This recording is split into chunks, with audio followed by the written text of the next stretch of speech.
Speaking of books, Conversation with Campus Authors is an event that was established to publicize campus authors who have written a book on a topic that is not only current, but also stimulating, challenging, and sometimes even controversial.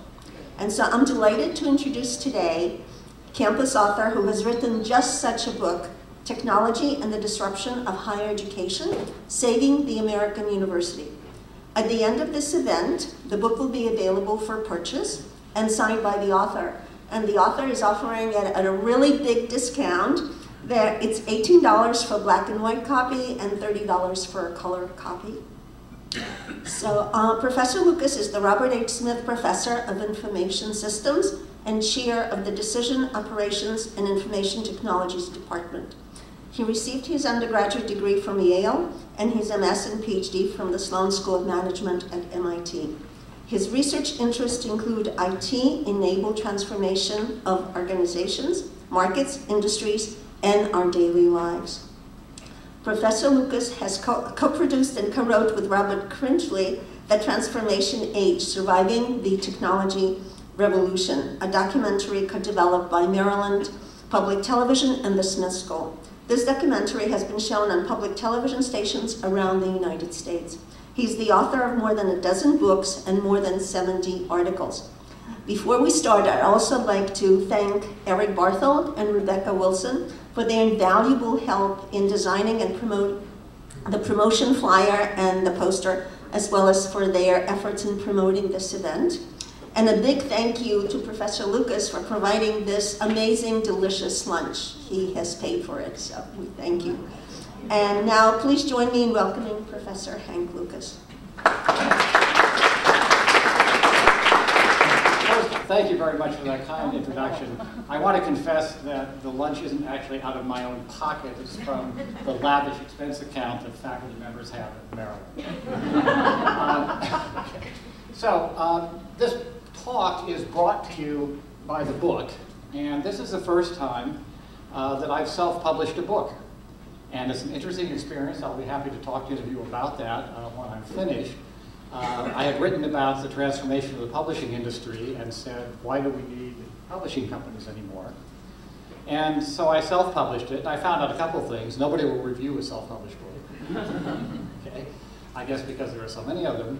And fortunately or unfortunately, a representative of World Scientific Press stopped by my office, picked up a copy, liked it, and said, could we publish this? So in a month or two, or whatever time it takes them, they will be putting out a version of the book.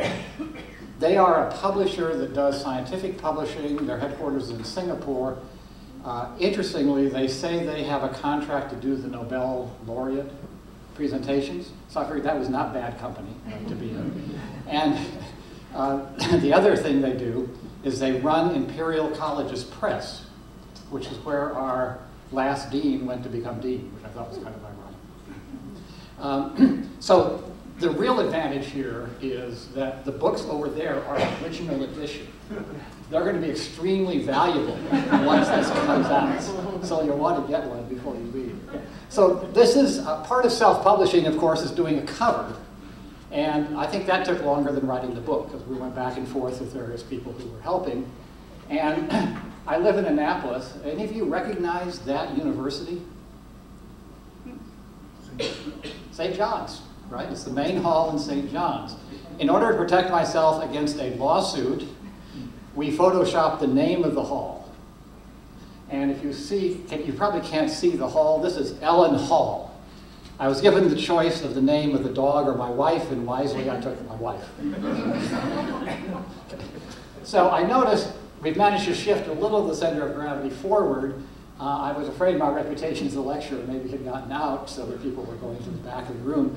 I will tell you one thing. Since I've become a devotee of technology-enabled teaching and learning, one of the things I found is that when you're online, you cannot hide. Because everybody is the same size window, and they're all right in front of you. So the old back row technique does not work anymore. And somebody spoke to me about this before the session began. that the teaser on the announcement was maybe a little overly dramatic, that 50% of colleges and universities are going to fail. I'm not the one who said that. That was Clay Christensen at Harvard, who has written a couple of books about what's happening in both K through 12 and higher education. I don't agree with this. I don't think that 50% are going to fail, but I think some are. And I think we do face an existential crisis because of the rising, constantly rising tuition, the criticism we're getting from the public and from politicians and so on about that, even as they cut education budgets. But the fact is that I think higher education is under a bit of pressure right now. And the technology that is out there that's been developed is making that a more significant thing. And these are some recent restructurings of universities, because when people say it isn't happening, I think you see one college here, one college there, you put it all together, you begin to see a pattern here. So George Mason eliminated his full-time MBA program. Wake Forest is eliminating its full-time MBA program. Thunderbird, which was a standalone business school in Arizona, essentially went broke. And they ended up, they were going to go with a for-profit publisher, and the alums got so upset, not publisher, for-profit school. The publisher, the alumni got so upset that eventually Arizona State came in and bought them. And it's kind of interesting because Arizona State has its own business school, so I think there's going to be some dramatic impact on faculty of that duplication. Sweetbriar was the one that was really amazing. It has an $80 million endowment, which for a small school isn't terrible, but last year they thought their future wasn't so great and said they were going to close. And then the alumni, of course, came in and tried to rescue them, and so then they said, we're going to open. Well now, how many of you would advise your daughters to apply to a school that last year said they're going to close? So the last thing I read was they had 23 freshmen this fall, and they need something like 200 or 300 to break even. Okay? So I think this one is just sort of gradually going to fade away. You can keep going with $80 million for a few years. But University of Illinois, okay? There's some innovation going on here, and this is where I'm afraid that many of my colleagues are pretty much asleep, because innovation may not always be tremendously successful the first day you try it, but over time it gets better and better. Okay? And remember, our model of the university, well, I'll show you in a minute our model of the university, okay? University of Illinois, Champaign-Urbana is a top 50 business school, is working with Coursera. I think you all know Coursera, right? I'll say because we have a relationship with Coursera, to develop, or actually they've developed it, they're offering an MBA degree partially based on MOOCs, and the price is $20K. Okay? We might let you tour our building for $20K, but we certainly wouldn't give you a degree. Okay? So that's a real problem. Rick Levin, who's the former president of Yale, is now the CEO of Coursera, which I think lends a little more air of gravitas to it. Okay. University of Southern California is starting an online program this last fall. This is what they're saying about it. They think there's a set of students who agree to learn in this mode, and there are always going to be some students who want the residential experience, we hope. And those full-time MBA programs that stopped business didn't see that as the future. Okay, edX, this is kind of interesting. It says, I think, something about Harvard Business School. MIT and Harvard each put $30 million in to start edX, which is a MOOC platform provider. It is a nonprofit provider where Coursera and Udacity are for profit. Harvard Business School developed its own platform rather than go with edX. I heard, and this is the advantage of having almost limitless resources, they have 28 staff members working on these 3 courses. That's probably more than we have for the university, right? Yeah, okay. So they put 3 courses together, Credential of Readiness in Business. They offered it first to Amherst and other schools, liberal arts students. They made it available to the citizens of Massachusetts, and now I think it's open to everybody. And so those were the prices. I don't know whether they still are or not. And I've heard they've done some really nice things. As you know, Harvard is sort of the standard for case-based teaching in business schools. And teaching a case through online with no instructor is kind of a challenging idea. But supposedly they have a website that forces the students to respond to questions every 2 or 3 minutes and enter questions. And that's something we can't do in Coursera yet, right? We cannot have a student break away from a lecture and input an answer to a question. That will probably come at some point. Georgia Institute of Technology is one of the first. It partnered with Udacity and AT&T, an MS in computer science for $6,600. On campus, it would be about $40,000, $45,000. Interesting thing they found, in the online program, most of the students are domestic. In the on-campus program, most of the students are foreign. Okay? So you really are tapping a different market when you go to this kind of program. Now this was a quote from Forbes, not one of your more rigorously refereed journals, a sonic boom rattling the windows in the office of college administrators across the country. Okay? And yet, a lot of people either don't know this or haven't thought about the implications of schools coming in with degree programs and not South Dakota State Teachers College, but a reputable institution coming in with a program that they feel is equivalent to the on-campus experience for a fraction of the cost that anyone else can deliver that program on campus. MIT has started a supply chain course. It's called Inverted Admissions. You take the MicroMasters course, you complete the first semester on edX, you take an exam. If you do well enough, you're admitted to the master's program for 1 semester, and your edX courses count as your first semester. You go to campus and take the second semester. Okay, so again, another different way of doing things. So this is from the Tepper School, which has a very sort of a blended online master's program. It's not about the technology, it's technology as a tool to help you teach effectively and your students learn. And so a lot of what I have in the book is what I call technology-enhanced teaching and learning. It doesn't replace the instructor, and I think that's what a lot of my colleagues are worried about. Those of you who are involved in teaching know that an instructor does more than stand in a lecture, right? You have to figure out there's a huge amount of information out there. You have to figure what goes into the course. You have to structure it. You have to figure how to present it in a way that students will learn something. You have to design exercises for them to do. There's a lot to creating a course. But I think the common perception is that it's somebody standing up and lecturing.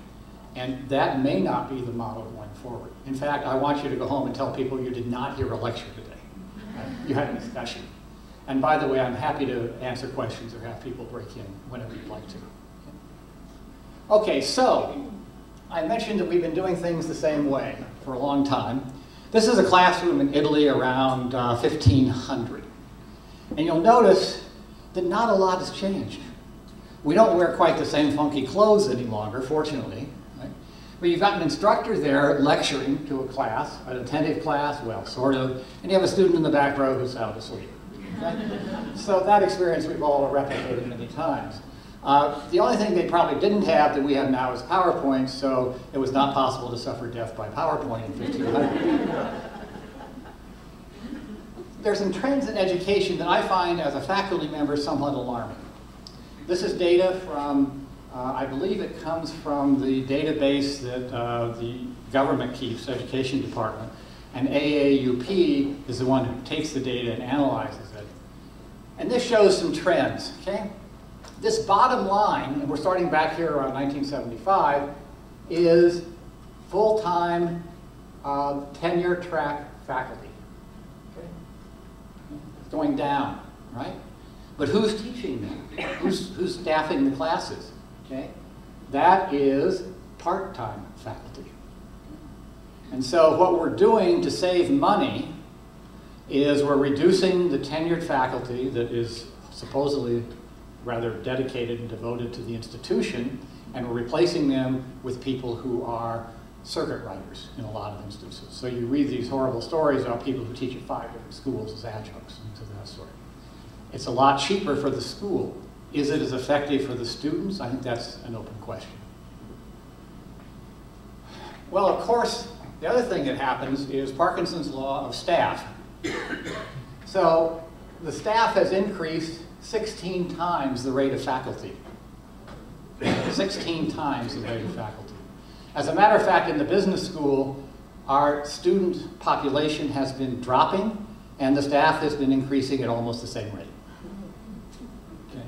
So I'm not sure, again, who's looking at the overall economics of this. I see the need. In fact, I like staff who help me do things, but the other people's staff are unnecessary. Okay. And I think we also have to question what's going on in factual learning today, because I think years ago people thought that you took an 18-year-old and you crammed their head with facts and gave them a degree and they'd gotten a college education. You probably can't see this. This is one of my favorite cartoons, and I did get permission. I actually paid for permission to use this. And it's so Zonkers and Doonesbury at school talking about things, and each time Doonesbury asks a question, Zonker comes back with an answer with so many microseconds by using Wikipedia or something else. And so in the bottom frame it comes down to, well, why do we go to college? Well, to party. That hasn't changed. Okay? And he says, don't overthink this. Okay. Well, I do question now whether or not we need to be terribly concerned about the facts that our students are learning, when most of them carry a lot of facts around in their pocket on the phone. Now, obviously, you have to know something. I don't want my physician to run to an iPhone to look up what he's doing to me. Okay, I'd like him to know some facts about things. Or I say, do you remember what that bone is? No, I don't think I should answer that question. But I think there's a point at which maybe that isn't so necessary. I'm guessing that this audience is fairly familiar with blended and flipped classes and the definition of those things. Am I right? Okay. We flipped an intro statistics course, big course, 600 students a semester, and the test scores went up and the approval rating of the teacher went down. Mm-hmm. Okay? And one of the student comments, and I wish I knew this student because I'd like to go talk to him. One of the comments was, I'm paying $10,000 in tuition and I had to teach myself. And I wanted to say, that's wonderful, because in 3 years there won't be anybody to teach you. So one of the most valuable things you can learn is how to teach yourself, because you're going to be doing that the rest of your life. Okay? But in fact, there is now, until the grade school and the high school students get here who have had flipped classes, who have had blended classes, done more of their own teaching of themselves, we're going to run into that problem with our students, I think. And that's one of the key things that I believe comes out of, and everything I've read about online and blended education is about more responsibility for learning being placed on the students. In fact, if you look in the MOOC world, all the responsibility is placed on the students. Right? There's nobody standing over them saying, you need to watch these 5 videos and take the quiz. Okay, so let's just go for a minute and talk about blending and flipping, just so we have the same definitions. Okay. This is a video capture of a short presentation I did for our faculty on trying to define what blending and flipping is. Okay? And it's not an easy concept for people who haven't tried it or haven't taught a lot to grasp. Let's take over here the traditional class where maybe we meet every week, twice a week, and we have lectures and we have discussions. Okay? And if I take above the dotted line, I pull some of the material out of that class. So maybe I take out 4 or 5 PowerPoint lectures that I don't find very interesting to give. Okay? And I record those in 8 to 10-minute video chunks. That's one of the secrets. Okay? MIT has had open courseware for 10 years. Yale has been recording lectures. But I got to tell you, nobody likes to sit there and watch a video of somebody lecturing for an hour and a half. So those things did not revolutionize education. But what you do if you break it into chunks is that people can absorb that, they can go away, have lunch, come back and see the next one, they can go change the baby, come back and watch the next one. So I've pulled that material out and I put it in asynchronous content. For us, it's on Canvas. So it's a video on Canvas, they click on it, the video opens, they watch the video. I have a short objective quiz on the video, which doesn't count for much of anything, but it sort of encourages them to watch them. I give it like 2% weight for all the quizzes, so maybe they have 15 quizzes worth 2%, but that'll get them to do it. It's amazing. Okay, Now, what do I do with the time that's left? Okay, I've pulled this material out and I've put it in Canvas. What do I do? Well, I could shorten class. So we have some evening programs that go from 6:30 until 10 o'clock. That's pretty inhumane. Okay? And between 9 and 10 o'clock, I have not found a faculty member who has said they accomplished a whole lot of teaching and learning in that last hour. Okay? So maybe I could shorten my class a little bit. Okay? Other things that you could think of doing. Maybe I'll bring in a guest speaker.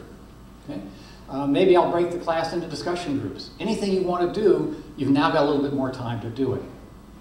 And here's the sort of surreptitious thing you can do. Because I've got all this stuff in Canvas, I can put extra material in there too. Okay? Things that I probably would not have assigned, but you can have fun going through. You can create your own videos, or you can borrow videos. So there are tens of thousands of videos on YouTube, lynda.com, other places that you can link to from your Canvas website. Okay? We had a faculty member who has not exactly leapt at the new technology who said, I don't want to sit in my basement making videos. Okay? So I haven't had any success in convincing him that maybe he doesn't have to sit in his basement and make videos if he wants to do some blending of his class. Okay? It is possible to do other things. If you want to create your own videos, it's relatively easy to do. There is a program that I use that has the astronomical cost of $15 a year for a license. Okay? And it allows me to take a PC. I can either have a separate tablet that has a touch screen and a pen on it, or there are some PCs out there. There's a Lenovo Yoga, which will do this all in one machine. And you can annotate. So the red scribbles on here are me annotating that screen. The recommendation, and one of the things I'm thankful about MOOCs for, is that they help me learn how to do better presentations for asynchronous material. So the people at Coursera had developed videos and other things suggesting how you should do a video. And they're the ones who said, no, don't do hour-long videos, whatever you do. If you've looked at Khan Academy, he has some that goes 15 or 20 minutes, which is probably too long. Okay? edX did an experiment with one of their, not experiment, these people, the MOOC people, collect millions of bits of data from everybody taking the course. So for one of the, I think it was a circuits course at MIT, they looked at student attention to videos, and it dropped off after 6 minutes. Okay? So you know an hour is way, way too long. Okay? I'd like to think I could do 8 or 10 minutes, so it's hard to say much in 6 minutes, right? So this is what I do. Now, what's the difference between blended and flipped? Anybody have a good definition of the difference between those two things? Do we have an instructional designer in the room? We talk about it all the time. Blended versus flipped. Well, flipped, they have to come prepared with the material involved coming to class. Exactly. So when we flipped our statistics course, the students watched the material through videos that the instructor would have presented in lecture, and they come to class and they solve problems together. Right? I was not sure this was going to work. It was kind of a great leap of faith. I promoted it, I didn't do it. We had the instructor do it, and we have a person on our staff who is an educational psychologist who put a lot of work into this course. It's a course that I don't think any of us would want to teach. The class that I visited to see how this was working was held in Frank Auditorium, which has, Frank, how many? 250 seats. 250 seats, and it was pretty full. And I sat in the back of the room and watched, and there wasn't, I didn't see any Facebook, okay? In fact, I saw people with calculators working on some of the problems that the instructor put on the board. And he walked around, he talked to students, he had a student come up and put a solution on the board herself, okay? And so it was totally non-lecture driven in the class. To me, that is flipped. Blended says, okay, I'm going to have some class time. So in our full-time MBA program, I teach a blended course called Strategic and Transformational IT.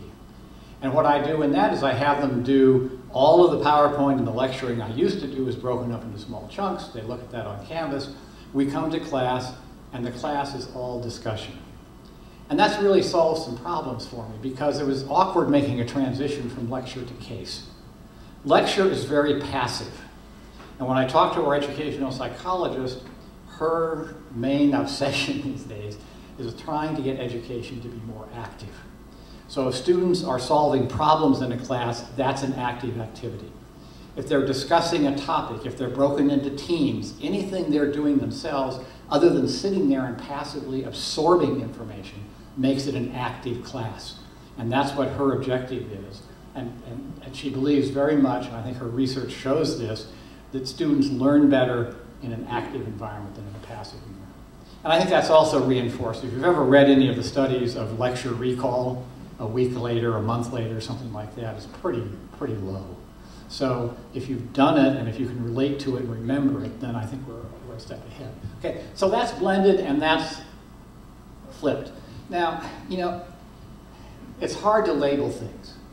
We have an online MBA program, which I would say is pretty much totally online, except we have 2 weekend residence periods, one in the beginning, one at the end of the program. So a purist might look at that and say, well, it's flipped because you got them in class some of the time. To me, it's what the majority of the program is all about. My full-time MBA class is definitely blended. We still meet every week. Some weeks we finish a little earlier because I feel a little guilty because I give them so much stuff to do on Canvas in the asynchronous part. So when we're in class, sometimes we finish maybe 15 or 20 minutes early. Okay, so this is the University of Maryland Robert H. Smith School online program. And I am partially guilty for creating this program. I had a sabbatical in the spring of 2011. And I don't know how many of you have had sabbaticals. Maryland has a very interesting request form for taking a sabbatical. It asks you about all the projects you're going to do on sabbatical. And I looked at this form and I said, I don't want to do any projects on sabbatical. This is Control-Alt-Del for me. I want to start over again. So I put down some things to try to satisfy the powers that be, and I went off on sabbatical. Lily mentioned I've been working on transformational technologies. I said, geez, you know, there's usually one company that's transformational, and then there are a whole bunch of other companies called the incumbents who have to figure out what to do with that. So I got interested in disruptive technologies and ended up writing a book, which I hadn't even thought about the day I filled out the application. Okay? And then because I think sabbaticals should be taken in environments that encourage creativity, one morning on a sailboat in the Bahamas, I woke up and I said, my God, it's happening to us. We're being disrupted. Okay? And we don't know it, but it's coming. And that is this technology. Okay? So I came back and was even more obnoxious than usual, and Frank Alt from the business school can testify to that. More obnoxious than usual, and went to our dean and kept saying, we got to do something online. Look at what's happening. At that point in time, North Carolina had just started its online MBA program, which was very successful. Up until that time, believe it or not, I had been totally opposed to online education. I did not think that I ever wanted to teach via email and chat groups. I wanted to see students. That was part of the basic interaction, working in a teaching environment. And then I saw a piece of software, which I'm going to show you in a minute. I guess it was through the North Carolina program, which actually was a video conferencing system, so that you had students and the faculty member in the class on the screen at the same time interacting with each other. And I said, you know, I could do that. Okay? And I'd at least have some contact with the students, and there'd be a face, and we'd have talked to each other. And it took me about 30 seconds to have a religious conversion. And I became a proponent for doing things online. And the dean, who was out of the department that I was in also, I think he was pretty much in favor of doing this. And we did some fairly radical things. We partnered with a company to help us. And that company gets a revenue share of the tuition. That was something to go through the administration of the university. Fortunately, there was a change in provost, because one provost said, before we share revenue with somebody, we should just close the place down. That one wouldn't have worked for us. We got a new provost, and the new provost said, hey, let's try it and see what happens. The other thing we did is from suggesting the program to admitting our first class, we did it in 2 years, which is light speed for a university. Okay? I think we didn't need total approvals. One of the things I talk about in the book is the stifling of bureaucracy. Of course, none of us have experienced that, but I was doing it hypothetically. And I counted what I call the Maryland 10-step, which is the number of approvals that are required to get a new degree program in. Okay? And if you're going to do all that dancing around, you're talking about at least 2 years. I think, were okay because this was not a new program. It was a new format for an existing program. So we needed less than 10 approvals, but I don't remember how many we had to have, okay, to do that. Okay. So this is the online MBA program. As I said, it is mostly online, except for residence in the beginning and residence at the end. We have synchronous classes with the students once a week. I taught my first synchronous class of this round last night. And I had 22 students on the screen with me. Okay. And this is what the screen looks like with a smaller number of people. It's Adobe Connect. The university has a 1,000-seat license for this product. So if you want to do something online, it's there for you, and it is free. I mean, it's free for us. The university is paying for it. And Eric Denna, who is the CIO of the university, is actually teaching one section of the course I'm teaching. So we're hoping he has some problems with Adobe Connect. Eric is a really good guy, so I don't want to wish that on him. But my understanding is they're negotiating for another release. We're running it on a single server. For those of you who have a technology bent, I think they will start running it in the cloud, which means it'll be essentially totally backed up because it can always go over to another server or two. Okay? So there should not be any glitches or any downtime. Okay? The university did something wonderful. We tried this program on our own before we knew the university was going to get it. You're given once a lifetime chance to try it out for a semester. And we found, surprisingly, the opposite of what I'd expected. I expected the video to have problems and the audio to be flawless. Okay? Well, if you think about it, even though video takes a lot of bandwidth, if I stop suddenly, it's not the end of the world. But if you lose the middle of what somebody is saying, that's inconvenient. What the university has done with this program, which is brilliant and which works extremely well, is integrated into the audio conferencing system. And Adobe Connect will integrate to that. So when I start up Adobe Connect, it asks me if I want to do audio conferencing, and it connects automatically and bridges over to the audio conferencing system. And so last night I had 0 technical problems. 0. Okay, so what we're trying to accomplish with all of this is to move from passive to more active learning. Okay, that's one thing I said. Encourage students to take more responsibility for their education and to really have the best practices that the technology will allow us to have now. Okay, so let me talk about MOOCs for a minute, because I mentioned before how MOOCs had helped. I was one of the original MOOC producers for Maryland called Surviving Disruptive Technologies, and it was really research I'd done on a book, so I had fun turning that into a course. That was a 7-week course, and why did I choose 7 weeks? Well, we have 7-week mini semesters, so I thought, okay, that seems like the right time for a course. What Coursera has moved to now is more like a 4-week course format and something called On Demand, where a student can take it any time.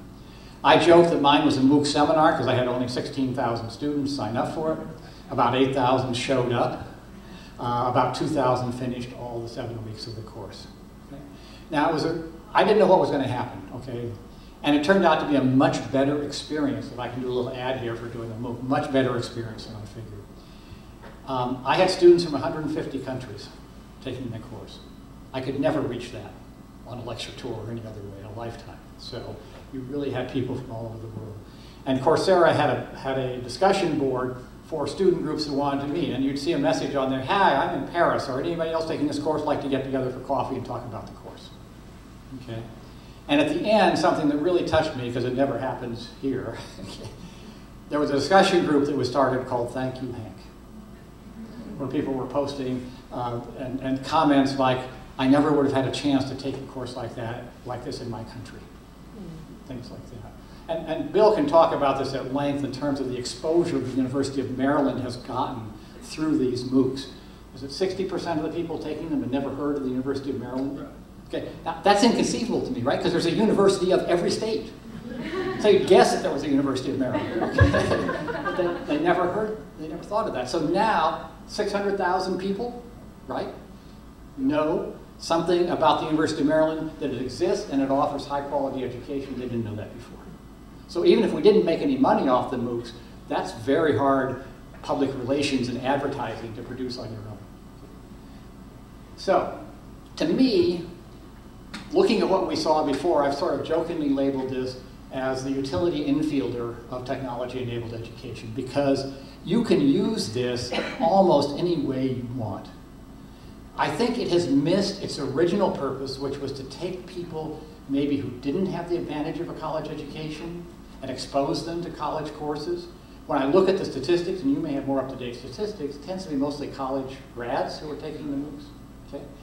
But that's fine, okay? I think there are opportunities here to reach out to people. And in fact, I think there are some high schools that are trying to use remedial kinds of MOOCs or course MOOCs for their high school level.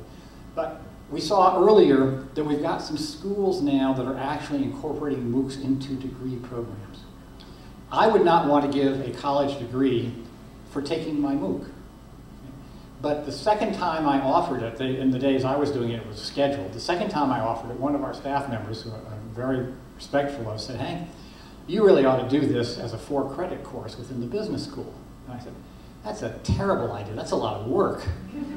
And then I said, but it probably really is a good idea to see if you can use a MOOC as a part of a course. So I advertised, I went to campuses. The business school has campuses in Shady Grove, Baltimore, and DC. And I ended up with about 16 students across those campuses, okay, for a new elective that had never been offered before at an odd time, because it was scheduled kind of like in the middle of the semester for 7 weeks. And I gave them additional work. I gave them written assignments, which I graded, things that were not in the MOOC. And I created what I thought was as rigorous a course as I would have had without the MOOC. I mentioned the attrition rate in my MOOC. That's one of the constant criticisms that's given of MOOCs. I think it's completely a red herring. Because if a student takes 4 sessions of a MOOC, they probably know more than when they started. Okay? And it's eat what you want. It's a buffet. It's not where we have been in charge of education for so long, telling students exactly what they have to do to get through a program or a course. So I had 16 students who signed up for the course, and I had 16 students who finished the course and got grades. So when you put money into it, when it's part of your program, I'm not worried that by incorporating a MOOC into a course, well, I don't think that Illinois or Georgia Tech or any of those schools are going to have a problem with students dropping out if they've committed themselves and paid for a degree. Okay, so now one of the problems is to deploy the technology. And in thinking about this, I'm going to leave out the nonprofit universities, because I just hope they disappear someday. Or the for-profit, I'm sorry. One of the things you can do is you can try to reach students who can't come to the campus. And so our first online program, I had dinner with the incoming class, and I sat next to a very charming woman from Connecticut. And I said, "Oh, that's great. We don't want to, cannibalize our part-time programs. Why are you taking this program?" She said, "Well, I have a 6-month-old baby. It's the only way I could possibly get a degree." The next group that came, I had 2, I think they were Air Force officers from Washington State. Okay? So it opens up a variety of programs. It opens up the opportunity for people around the country to get together at a program they probably wouldn't have done before. And I think you can blend courses to improve the quality, to reduce the length of them. I think you can add MOOCs to the traditional courses that you teach. Last year or the year before, Gene Fama and Robert Schelling, Fama's at the University of Chicago, Scheller is at Yale, and they're both economists, and they won Nobel Prizes for having totally opposite views of the world. Now, if they each had a MOOC, wouldn't it be fun to take pieces of that into your economics course and play it at different times? You'd have 2 Nobel laureates debating for you in class. Okay? So that's another way you can use something like a MOOC. Okay? There are also startup universities. Have you heard of Project Minerva? Right, okay, so it's a school that has started in San Francisco, and it is essentially, the students are in one spot and the faculty are coming in by teleconferencing or video conferencing. And the students are moving each year to a different city to complete their studies. So I think London may be one, Rio, I don't remember all the schools. I've got something on it. Pardon? Singapore. Singapore, right, okay. And so the idea is we want to create global citizens. Right? And so it's a whole different paradigm for a university. They're using the technology to make this all work for them.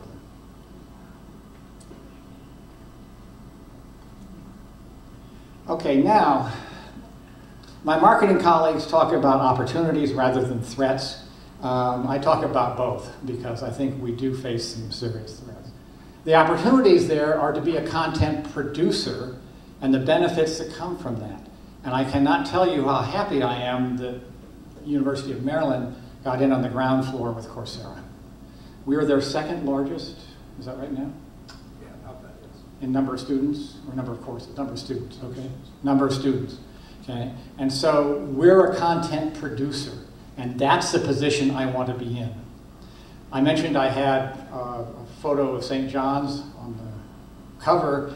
We have neighbors who teach at St. John's, and I've talked to him about this, and he was saying that they could never be a content producer. Okay? They just don't have the resources as a small school to put in studios, to hire instructional designers. Now, I think you could. Okay? I think you could with some of the tools I talked about, but I think there's a feeling in many of these schools that it's going to be hard to do. So you then become a content consumer, and at some point you're going to have to pay for them. The students are going to pay, or the school is going to have to pay. I've suggested licensing. As far as I know, none of the MOOCs are licensing their content yet, though you may have information on that. No? Okay. So that's a possibility. Okay? Now, the threats.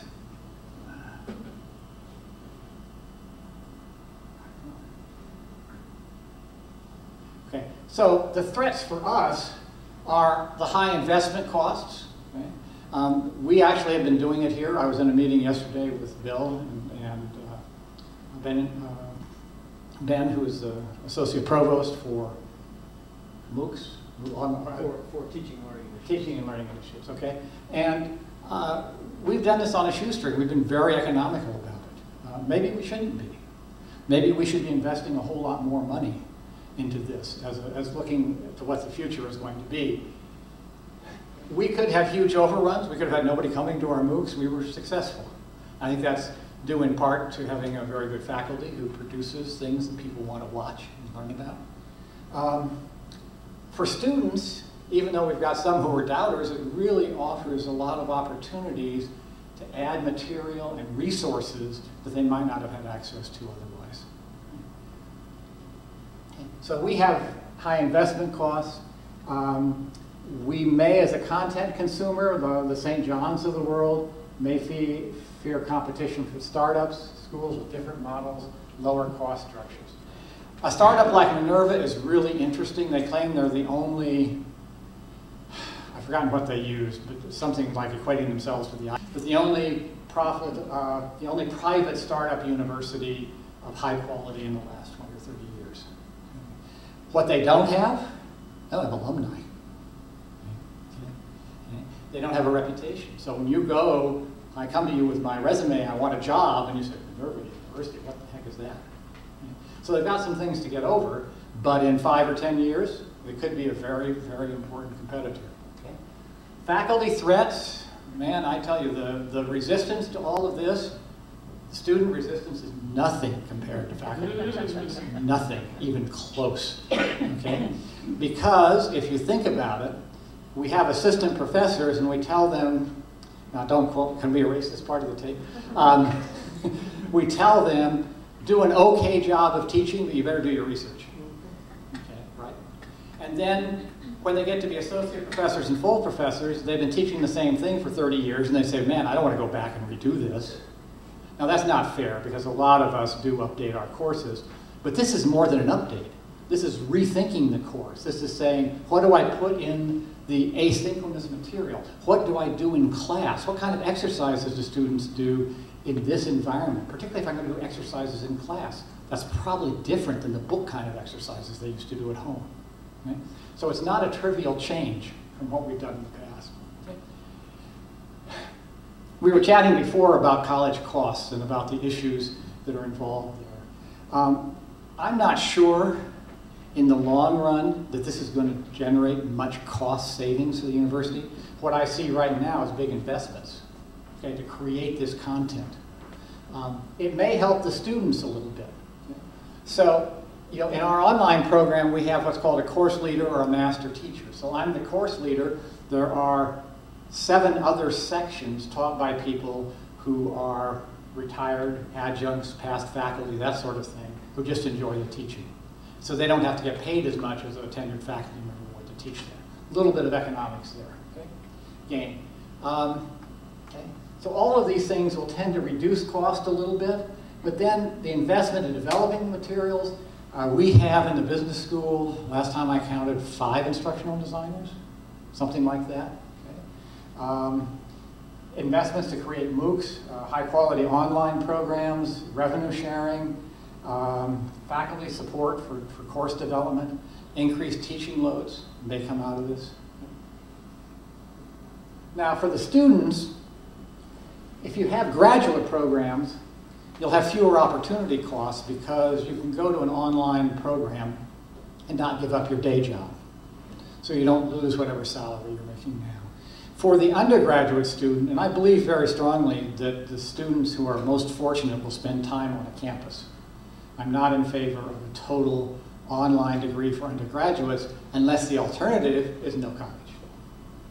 You can come to school, maybe you could take some of your courses online and go home for 1 semester and work at Starbucks and live with mom and dad and not pay as much as you would otherwise.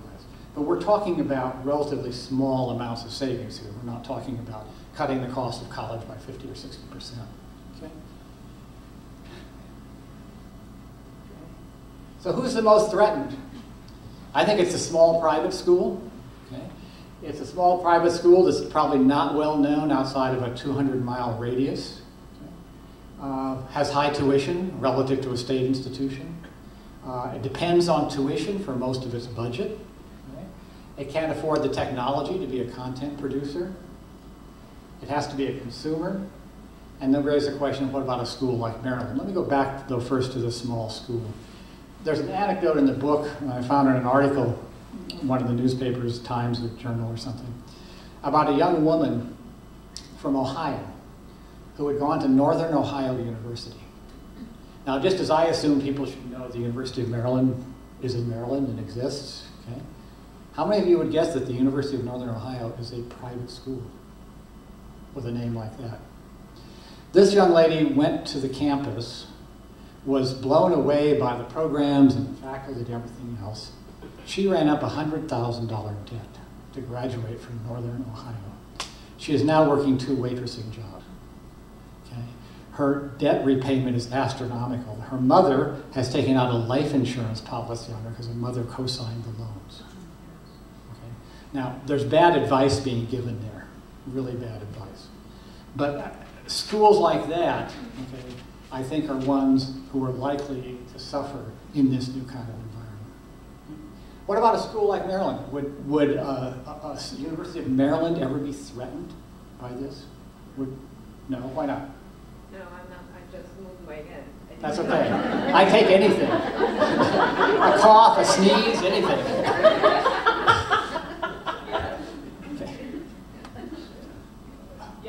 Yes. Okay. How are we threatened? Well, clearly, the trends that are going on nationally with universities, and particularly, you don't want to talk about this, but for-profit colleges, which is amazing. So, yes, we're threatened. Yeah. Now, you know, I think it's unlikely that the flagship campus in any state is going to go away. But how many University System of Maryland schools are there? If you go to the website, there are a bunch, right? And if you want an example. And this has nothing to do, I think, with the technology, but look at the state of Maine, okay, where they are running up huge losses. They do not, I know our parents complain about this, but they don't attract out-of-state students. And the number of in-state students is declining, which says we have a problem because we've got a high fixed cost operation of a number of state universities, and projecting out into the future, we don't have the revenue. So some of those campuses could close. The other thing that could happen to even a flagship university is that it wouldn't be obvious on the outside, but if students really see better opportunities, they like the things that another school is doing, and suddenly the quality of your students goes down, and then you get into a spiral because who wants to teach students who aren't very good, so the quality of your faculty goes down. So you still keep the buildings and the structure, but maybe life isn't as happy as it was when you had the very best students and the state wanted to come. Okay, conclusions about technology-enhanced teaching and learning. I think it'll improve learning outcomes. I think it'll move us towards more active. It'll change the way we do things, certainly it has. May save some money for students, offer opportunities to content creators, threaten consumers. But I think all these things together are not enough to save the American university. I'm going to touch some things here which in politics they would call the third rail. Okay. I'm not entirely sure about the future of the tenure system. I don't believe that Minerva has tenure. I think there are some colleges that do not have tenure.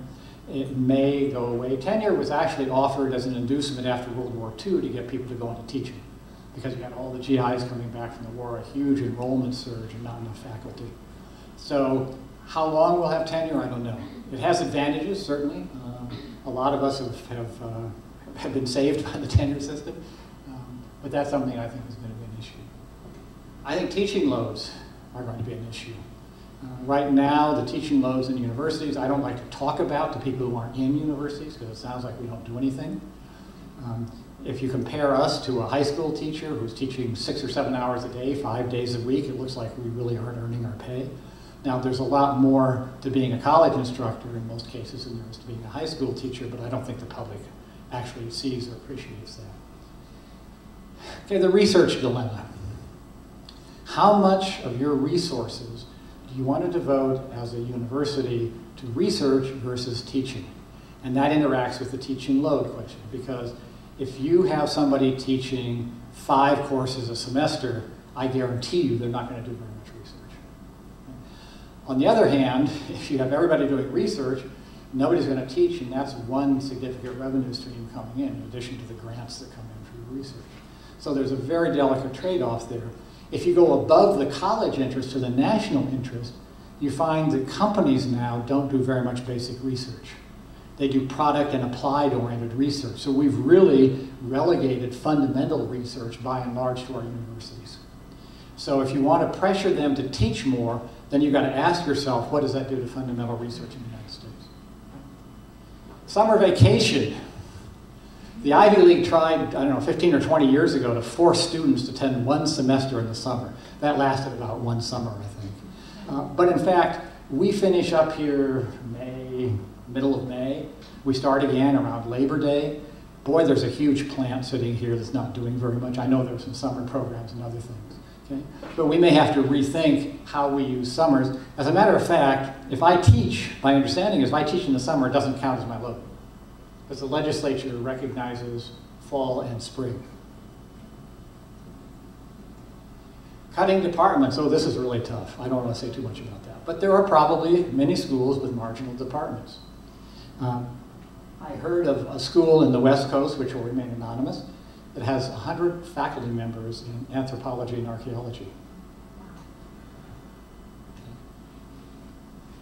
Reducing PhD programs. This is also a sore point, right? PhD programs do a number of things for us. They continue the academy, because if you don't create new PhDs in 10 or 15 years, you won't have faculty. It allows people to get help with their research and to teach some courses so that the faculty loads are more reasonable. But we had a position in the business school that we advertised this year for a new assistant professor in data analytics, and we had over 200 applications. Okay? There are not enough academic jobs for the number of PhDs that American universities are producing. Administrative re-engineering. I'll put these two together. You know, it's, I studied bureaucracy as a graduate student, and it didn't mean anything until I got to the university. It just seems to me that there's a group of people somewhere on this campus that tries to figure out ways to make it harder to schedule and deliver education. And they produce procedures and rules and other kinds of things that make our jobs much harder. There's also, I'm sure it may not have the label, but there's the Department of Mindless Tasks. Okay? And so in fact, I just got the reminder today that I hadn't done it right. every month I go in, or every 2 weeks, payroll cycle, I have to go in and click on people to say that they were there for leave purposes, and it never changes, right? I've never in my life disapproved one of those things. Okay? We have purchasing cards. Your lunch came through a purchasing card, I think, probably, okay? And the staff is supposed to reconcile each, how do you do that at home? Do you take all your slips from the gas station, the grocery store, and you sit down and you get the bill from Visa and you go through and mark them off? No, right? No sane person would do that. We do it. Okay?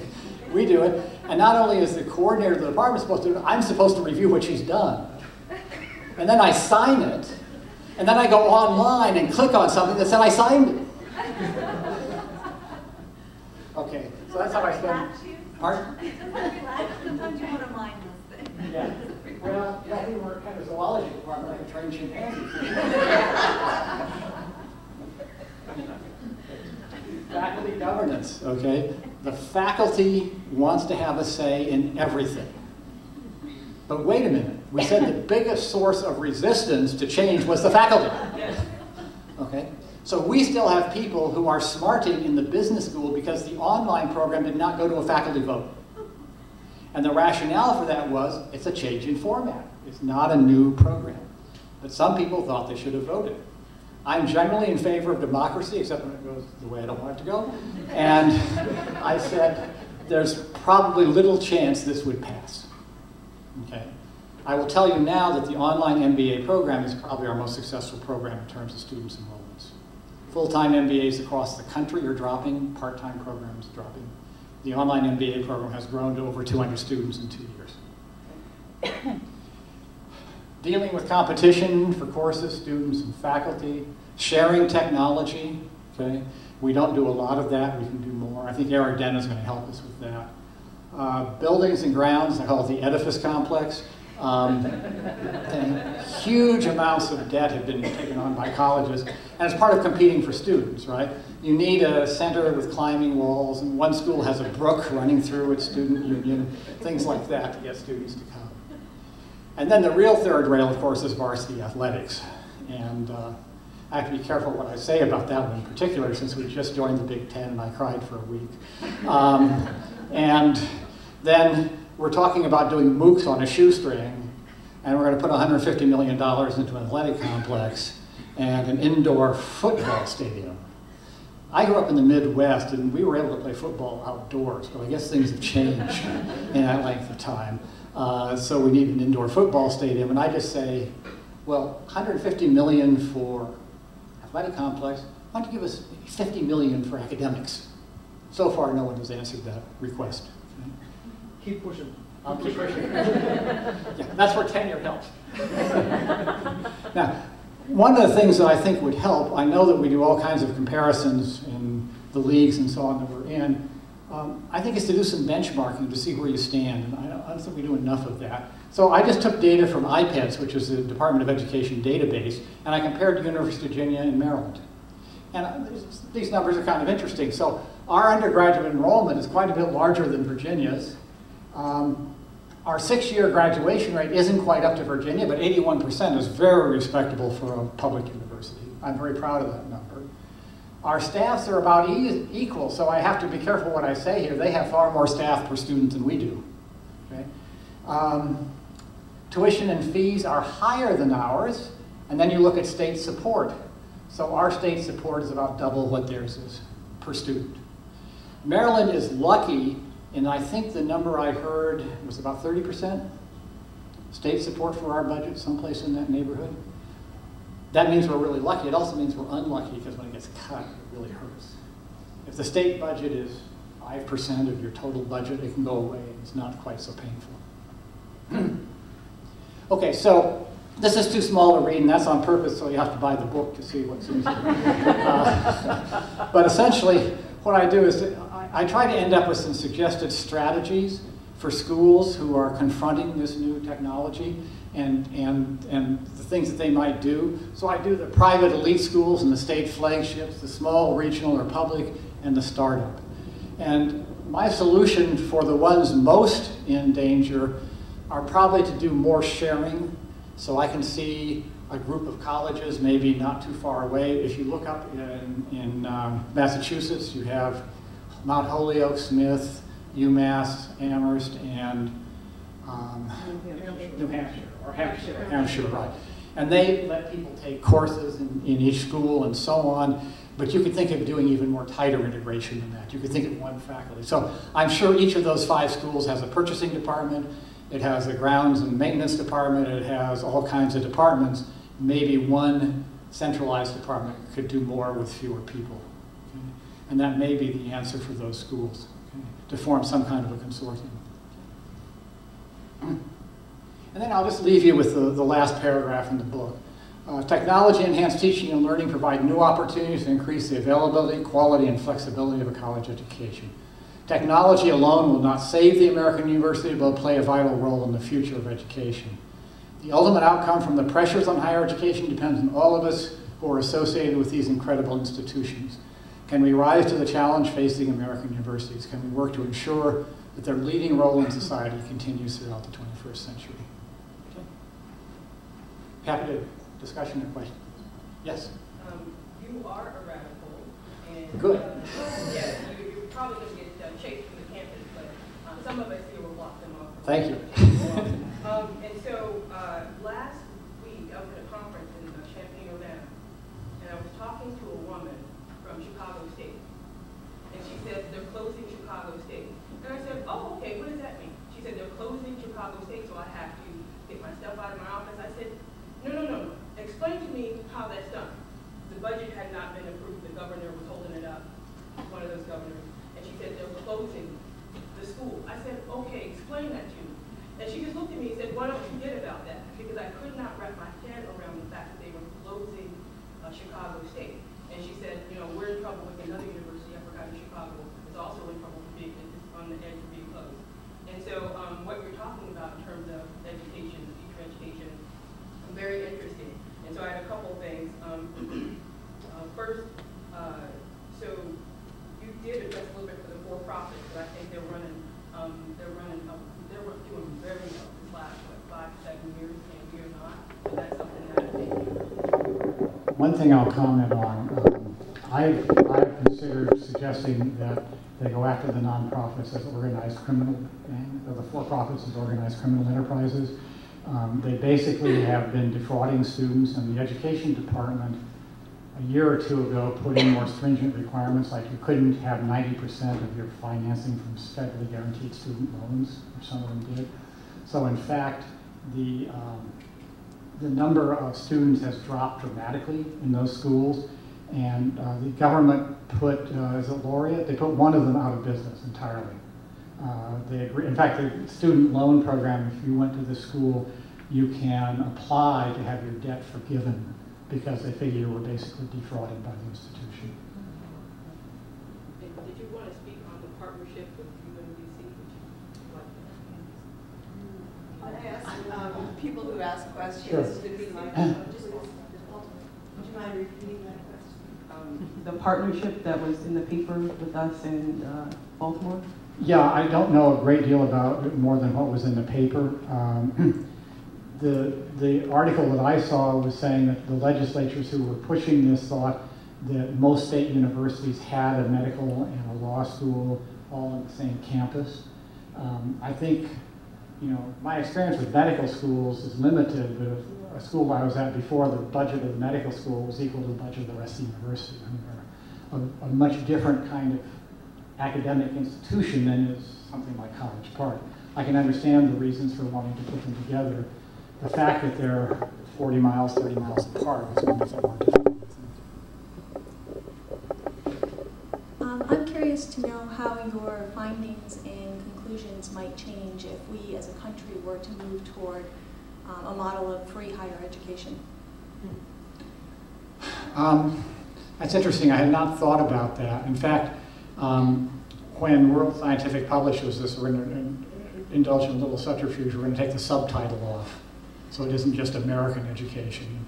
Somebody said, when you wrote that, why didn't you put worldwide education? Well, I really don't know the rest of the world that well. Many countries have educational costs that are covered by the government, or mostly by the government. Most of them don't have fraternities and sororities. They don't have varsity athletic teams. They're in a different environment.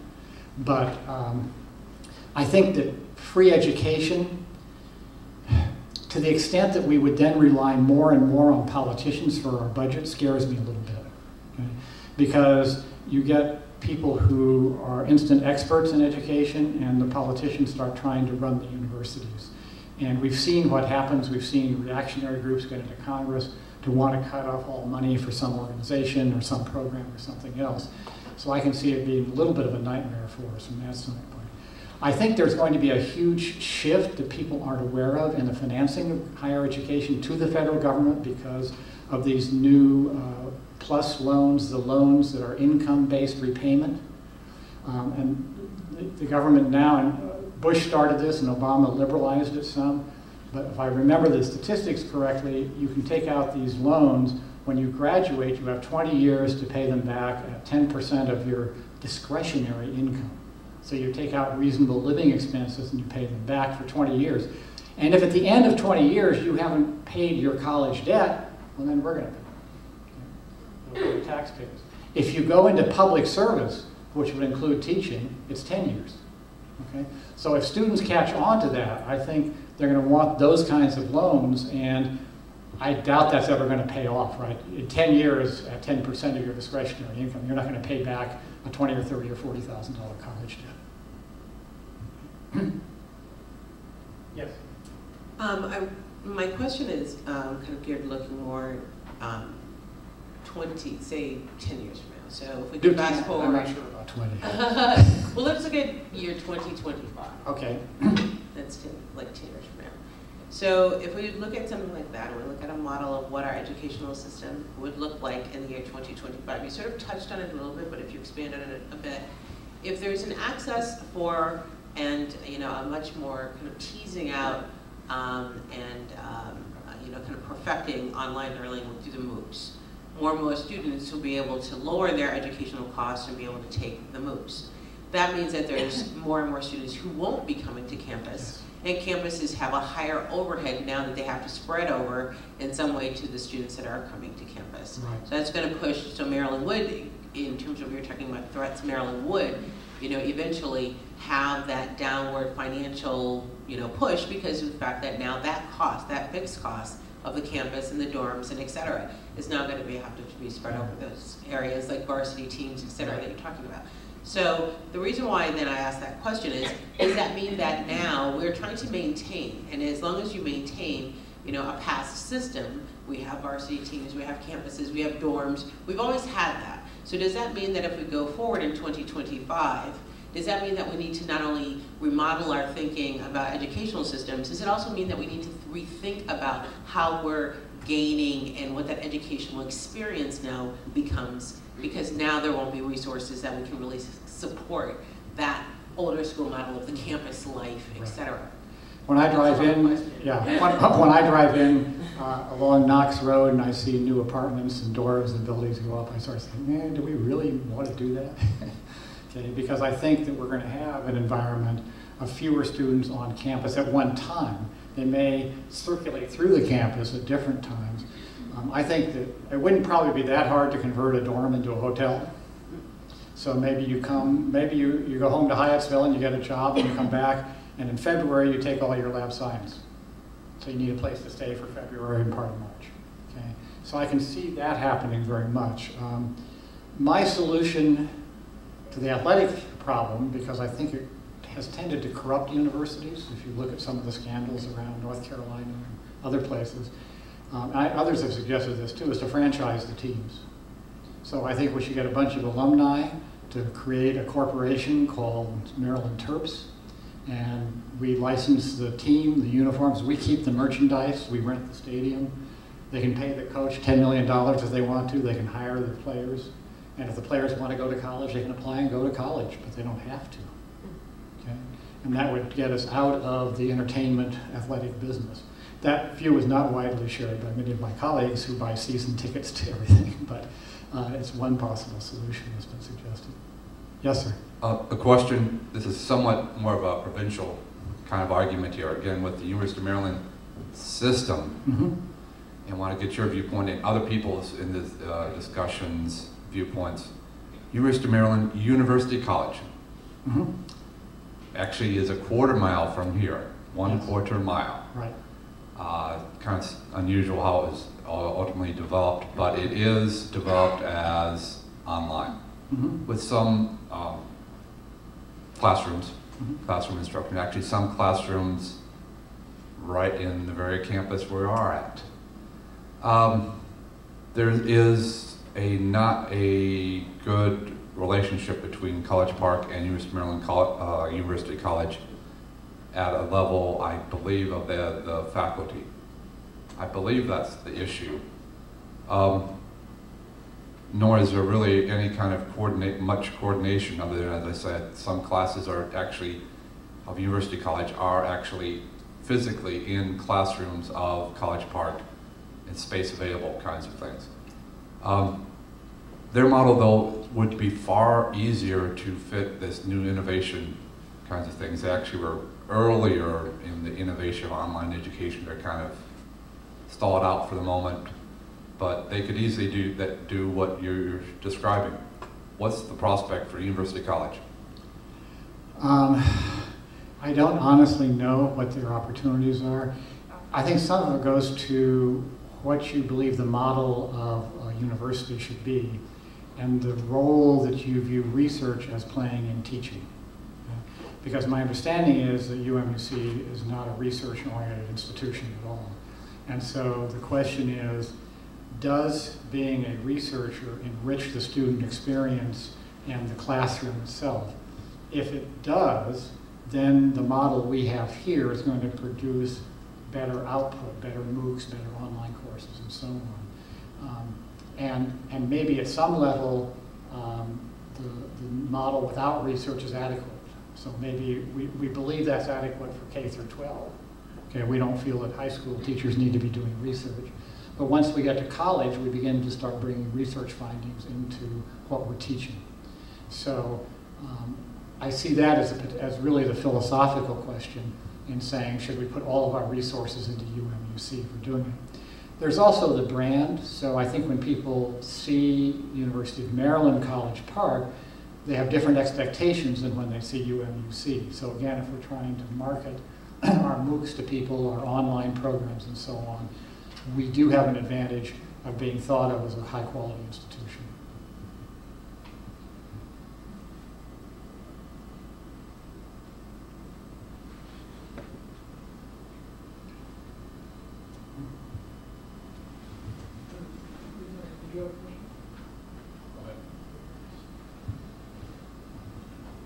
My whole life, and I'm getting pretty old now, people have been saying universities are in crisis. 40 years, I can think of universities have been in crisis. So is it worse now than it was 20 years ago, 30 years ago, 40 years ago? Okay. Fortunately, I haven't gotten any older, so I've been lucky. I think it's worse now, and I'm not just being a pessimist about it. I think it's worse now because when I went to college from the Midwest to a private school on the East Coast, the cost was about 10% of my parents' combined income. To do that today, and that included air travel, and air travel was a lot more expensive. To do that today, you would need a gross parental income of $500,000 to $600,000. That's not a very common income around. So I think the costs have risen faster. The only thing that has saved us is the medical costs have risen even faster than that. If we get a control on medical costs, we got to be next, right? Because we're the next fastest growing cost. On the other hand, a lot of the stories you hear are not exactly correct because I've read the average undergraduate student debt is $25,000 to $30,000. So that's about the price of a new car. The $100,000, $150,000, some of it is through the for-profits. Some of it is law school and medical school where they stay on for a long time and run up really big debts. But they work those off in relatively high-paying jobs. But I think also that I just sense the political environment as being meaner than it used to be. I remember growing up, the Republicans and Democrats worked together to pass legislation, and the system kind of worked because it took the real radical stuff and the real conservative stuff and sort of pulled it together into the middle, and everybody said, okay, we can live with that. But now we have targeted campaigns against institutions and against organizations and so on. And I think that's very hurtful to higher education. We certainly have things we could do. I mean, I gave you a whole list of things that I would see in other people too. But I remember somebody making the comment, universities were never designed to be efficient organizations. That's not their goal in life. The goal in life is to educate people, not to produce widgets. Okay? And so we may not have the most efficient operations around. And that's not a terrible crisis, but I do think that it's gotten more intense now. I think also what's happened, and it's hard to separate us from national trends, but I think there's pretty big agreement when you look at the numbers of very high levels of inequality in the country. Okay? And I have a chart in the book of the difference between a high school and a college earnings over a lifetime. No question that even if you have to go to $50,000 in debt or $100,000 in debt, there is a return from getting a bachelor's degree in the United States as opposed to being a high school student or, heaven forbid, a high school dropout. Okay? So you've got this pressure now, and people saying, well, the middle class is disappearing and you're getting college-educated people who know something about technology and can get good jobs. And then you have people who don't have that opportunity, who have very little choice in life. They'll be in McDonald's jobs for the rest of their lives. And I think that puts a lot more pressure on both students to get into colleges and colleges to perform. And it also raises the question of, you know, is college only for the elites? Because they're the ones who are going to succeed. Obviously, there are anecdotes and individual cases. I mean, Bill Gates did pretty well without a Harvard degree. And there are other people in that category, but they're rare.